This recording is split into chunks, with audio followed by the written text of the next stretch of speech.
அதுக்கடுத்து தான் விழாவின் நாயகன் கமல்ஹாசன் அவர்களே இந்த மேடையில் வந்து பேசுகிறார். பேசும்போது என்ன சொல்கிறார் அப்படின்னு பார்த்தீங்கன்னா, நம்ம வந்து இப்போ ஒரு தனி மனிதனை எதிர்க்கிறது கிடையாது, தனி மனிதர்களுடைய அவசர சட்டங்களையும் அவசர நடவடிக்கைகளையும் தான் எதிர்க்கிறோம்.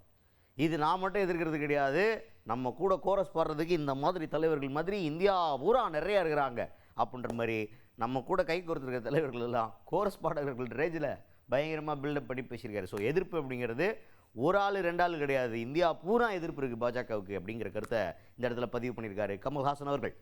நாங்கள் எதிர்ப்பது தனி மனிதர்களை அல்ல, தனி மனிதர்களின் அவசர சட்டங்களையும் அவசர திட்டங்களையும் சுயநல திட்டங்களையும் இவைகளை எல்லாம் மாற்றுவதற்காக நாம் பட்டு வந்த பாடையெல்லாம் 15 வருடத்தில் மாற்றிவிட முடியுமா? இல்லை 25 வருஷத்தில் தான் மாற்றிவிட முடியுமா? முடியாது என்கிறேன் நான். கோரஸ் பாட இந்தியாவெங்கிலும் தலைவர்கள் இதே போல இருக்கிறார்கள்.